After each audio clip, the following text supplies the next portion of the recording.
Hi guys! Welcome back to my channel. So, for today's video, caving naman tayo or spelunking. So, nandito tayo ngayon sa may North Sagaray kung saan papasukin natin ang The Historical Pinagrelian Cave.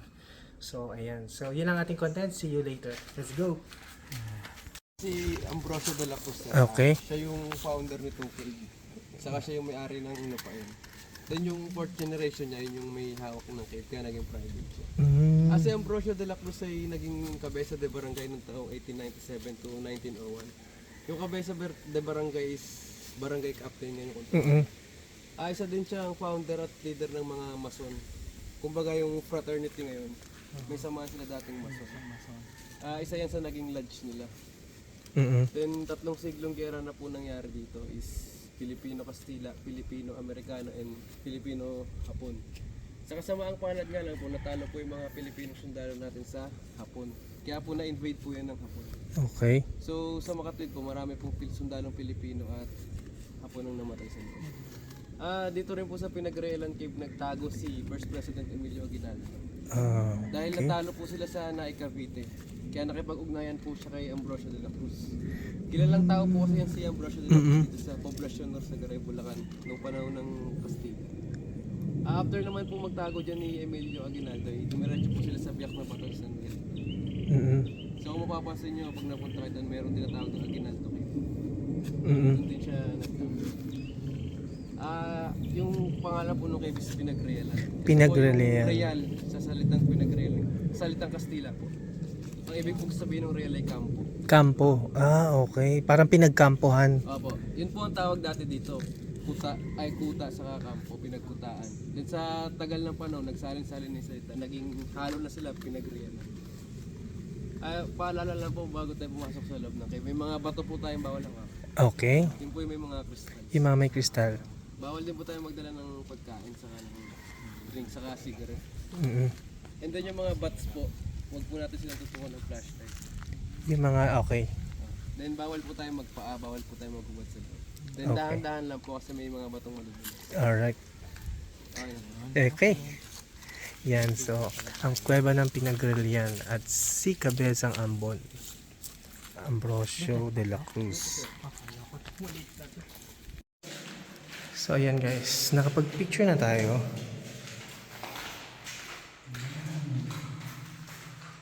Masasabi ni Kuya, yung mga may hole-hole na yan, ginawa yan ng bats. Pagka mayroong bawal tutukan, para hindi sila maabala. Tapos ito yung magandang pato. Dadaan ka dito. Ang lamig ng tubig. Unlike po nung sa entrance is sinimento na lang po ng LGU yung sa entrance. Para lang hindi mawala yung Hindi, para kasi pag sinimento natin ng LGU, hindi lang po siya natural. maganda yung natural. So ito guys, dito tayo dadaan. Kasi pag sinimento po yan, hindi na po magkaaga. Para ma-feel talaga na kaysa yung pinakailaman yung natural. Ayan yung dinaanan natin guys. Sir, malapit na tayo sa hanggang tuhod yung tubig. Hanggang tuhod? Hanggang tuhod pataas. Okay. Napaka-safety na lang po yung mga gadgets natin. Okay. Pwede mo basa yung cellphone? Ako hindi Grabe ko, bawal mabasa ako. Hindi, bawal to. Yan Ikaw muna kaya maghawak para masama mo ako sa video. Ikaw sa kaliwa mo. Ayan. Sir, tayo mag yung pagtulog. Kasi may mga matulog tubig. Dandahan lang guys. Pero makikita naman natin yan, sir. Malinaw po sa tubig. Guys may tubig Makikita ba ninyo yung tubig guys? Amazing. Wait lang po. Na-amaze ako sa ilalim. Wow.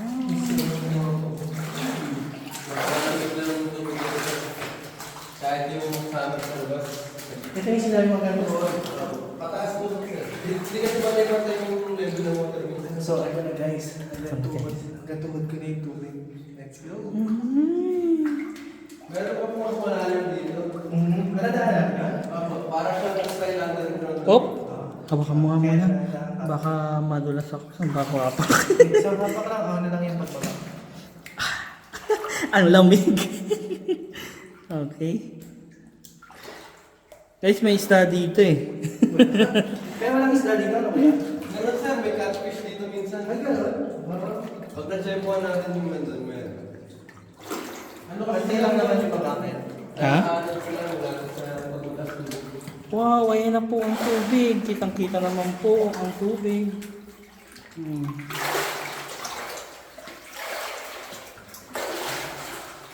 Ano ba kayo? Picture mo ka dito. Wala ako, yung cellphone ko na dito. Yan din. Ito. So, continuation guys. Dito naman si Pala. Kaya pala rin yun. Kaya... Okay, guys. Sorry, ang dilim.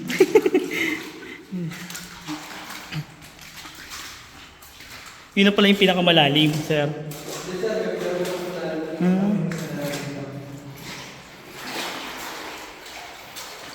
Ito, pwedeng inumin to, sir. Hindi. Ay, hindi. Sa ngayon sir, sa panahon natin, hindi na po pwede. Ah. Pero noong unang panahon, pinapaniwalaan, iniinom nila. Pero kung wala ka talaga maiinom. Ah. Ano sir, pag yung ganito, wala pang mga factors, mag-inom mo. Diyan ang pwede pa. Kaya walang flash yan. Pag mo iaano mo 0.6, walang flash. Ano, lagyan ko flash? Walang flash. Ito sir, mga box sa taas. Dami nila. Ang panghina. Nakita mo eh. Ayan na. Lumabas. Hi guys, ayan yan no. Wow. Para silang gagamba lang no. Para nakatupi lang pala.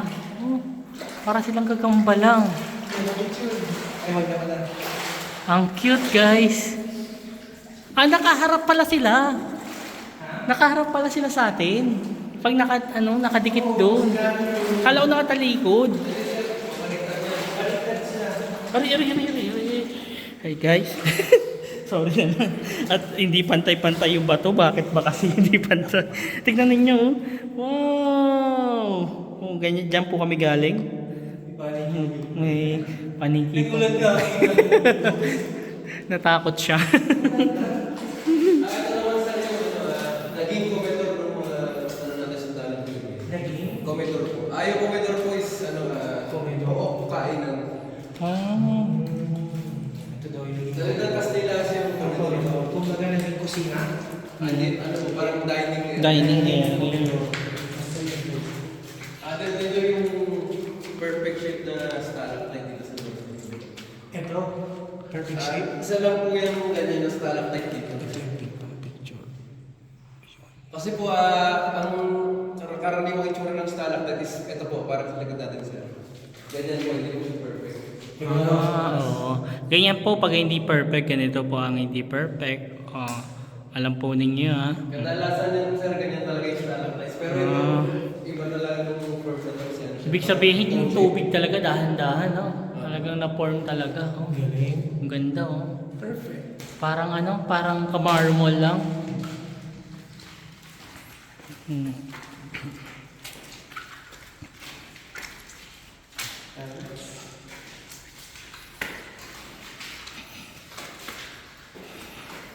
Ay, ito na sir, may mas malalim na part. So guys, we are now entering sa pinakamalalim na part. Kung para kanina katulad ngayon na hanggang ngayon. Huwag ganun natin sir, problema mo mataas. Paalala lang po is, kanan lang po yung hawak natin. Kanan lang yung pwede hawak. Hawakan? Opo, kasi po may crystals po sa Kaliwa. So kanan lang guys, yung hawakan natin. Ako naman, Ken? Sige, mamaya. Wait lang. Ay, ikaw? Paano yun? Pag nandun sa ilalim. Sige. Kasi madulas. At kasi dami pong tubig. Sorry naman po. Ayan po yung mga tubig. Mga tubig po kasi talaga. Ingatan na lang po yung mga gadget. Okay na, Ken. Yan. Ayan po si Michael, bababa. Yan siya mga kababa. Lalim ng gatuhod ko na. Let's go! So, kanan lang, pwedeng hawakan. Uy, ito na siya. Kanan lang, pwedeng mahawak. Boy, ba't nasakay pa nga kami? Ito, dito tayo mag-picture kay Sir. Oh. Ito, headshot. Ang ganda, oh. Oo nga, no? Pwede ba? Pwede naman sir. Ayan, stop ulit natin itong ano. Natin kasi I-edit nyo naman yan sir, di ba? So, ayan guys. Ano kasi ito sir, yung limit to 1 hour lang. Pero yung papasok, 30 minutes and palabas 30 minutes. Okay. So, ito yung dinadaanan natin Pero guys. di naman kadalasan ano yun na susunod kasi mahirap naman magmadali. Ito, chill lang tayo dito. Yung lalim Kung dito kami yung tubig. Dito. Ay, sorry. Parang, hindi, okay lang okay sir, wala namang stress. Yan. Okay. Parang may biglang alam dyan. May biglang lalim dito. Oh. Ito na. Yung ilaw, lumating pa din. Teka lang. Natanggal. Kunin mo. Yung isang reserve ko flashlight. Okay lang sir, disposable lang dito. Pwede magpasahin. Guys, ang lalim. Dito ang nagtatapak sir, madulas kasi ito. Ha? Madulas ito. Okay. Wow, ang lalim na. Dito lang sir. Dito lang. Okay. Picture mo pa dito. Ha? Sige, ito pwede naman to eh. 1, 2. Okay, sige. Ayan, si Michael. Okay, Kel. Ganda. Ano na? Ganda. Oo. Ito yung sinasabi mo mga ano? Ang ganda oh. Ito oh. Yung crystals. Oo. Ano lang sir, yung manipis lang. Mm. Hindi pa siya makakapal, kaya medyo smooth pa siya. Ang lalim po kasi, guys. Bakit ang lalim? Saan dadaan, sir?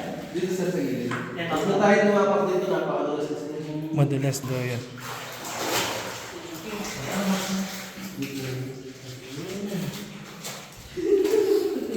Ang lalim pala talaga. Ang lipo na talaga. Let's go. Akin yung isa ko. Bulsa ko dito. Sunod nating nadalan sir, medyo mas quick. Medyo Yung masig. part na kailangan namin yung Okay. Yuyuko daw. Pagyuko. Oo. Ano nagsasabi sa'yo? May pagyuko. Ito na siya guys oh. Yan. Yeah. May pagyuko. Ano tayo sir? Okay. Okay, gata na lang yung ulo natin. Nakalikod. So dyan, yuko talaga dyan. Grabe guys, dyan tayo dadaan. Ganda. Kung pa gusto mo, oh sige ka. Teka lang, i-stop ko na muna to. Hawakan mo muna to. Papakita kita. Dandan lang. Pakita. Una ulo. Awak muna tayo agad. Aawa kasi baka tumama yung dati. Aso na kayo muna. Oh, yan po siya. Papasok po siya. Ay, susunod na sir, mas skip. Yan po. Ganyan po kasi pinagdaanan. Yan po. Tapos may mga tubig pa po. Abutin ka lang. Ay sir, pwede kayo magpa-picture dyan. Oo nga. Sige, kuhaan ko muna siya pagkalabdas niya. Okay. Okay. Ayan na po si Kabayan. Parang siya. Ang hirap ng mata. Malakas ko. Sir, yung likod Ulo mo ha. Yuko lang muna. Ayan. Ano ba yung... Sige. Ay, yan. Ayan. Dito pwede kayo magka-picture? Pwede sir. Bawal hawakan to, no? Bawal to, Kel. Pwede naman sir. Kahit saan tayo magpa-picture dito. Okay. Kahit naman sa likod ng crystal. Pasat nga muna, pahawak muna. Video to, naka-video. Magkwento lang ako saglit. So yun guys, nandito na kami sa, I don't know kung abot na kami ng bandang kita, pero ito na yung isa sa masikip na dinaanan namin so far. Ang saya. Yan. Ngayon po siya. So far nakaka-enjoy. Ayan, sarap nung magandang mabataan na yung tubig. Tapos may mga paniki pa doon kanina. Nagulat na ako, akala ko didiretso na ako sa mukha. So yun, to be continued. Mag-picture muna tayo, pag-picture tayo. Let's go! Hindi ko pa yan pinag. Ano pala sa